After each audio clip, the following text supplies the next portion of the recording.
Ini checklist bagi yang dah start simpan emas. Make sure tuan-puan go through checklist ni satu persatu. Nampak remeh, tapi kesan dia besar kepada tabungan tuan-puan. Sebab saya sebut tadi, kekayaan ialah tentang behavior. Behavior ni walaupun mobile apps, kenapa mobile apps jadi bertambah kaya? Tuan-puan install mobile apps, tengok kesan macam mana tuan-puan terhadap tabungan emas. Dulu tak install mobile app, tapi bila dah ada mobile apps, alamak, tabungan aku baru ada 1 gram. 6 bulan lepas 1 gram, sekarang 1 gram. Buka-buka tengok, aduh, kita akan buat something. Oh, kena tambah ni. Oh, tengok live Cik Zul. Cik Zul ada 200 gram dalam ni. Aku kena tambah. Tengok kesan kepada behavior kita. Kalau tak install mobile apps, nak beli kena tengok dekat website. Nak buka website kita malas. URL apa ni? URL tu pun kita tak jumpa. Lepas tu kita tak peduli tentang tabungan. Jadi kena install mobile apps. Supaya hari-hari tuan-puan tengok. Oh, tengok harga kat sini. Tak adalah dah menabung emas public gold dah bertahun-tahun, tapi harga nak kena tanya dealer berapa harga sekarang, padahal mobile apps dah ada. Okay. Jadi install mobile apps. Lepas tu yang kedua ialah join WhatsApp group.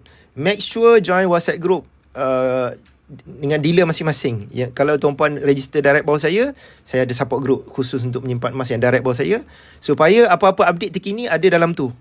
Kita tak sempat lah nak bagi tahu semua satu persatu, sebab dealer-dealer public gold ni yang terlatih, yang bagus-bagus ni, penyimpan emas dia bukan 20-30 orang tuan-puan, beribu.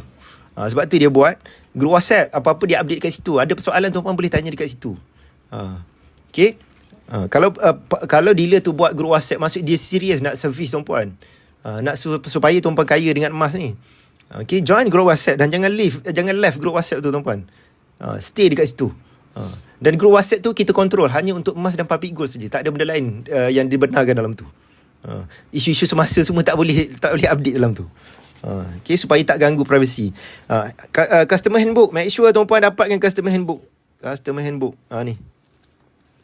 Ini manual lengkap bagi customer public gold. Make sure customer handbook tuan-puan dapatkan. Ini J100 punya. Murid saya J100 dengan 5G Associate. 5G minta yang 5G punya. Ini lengkap tuan-puan. Maklumat ni kita bagi lengkap untuk penyimpan emas. Apa saja persoalan sebenarnya ada kat sini.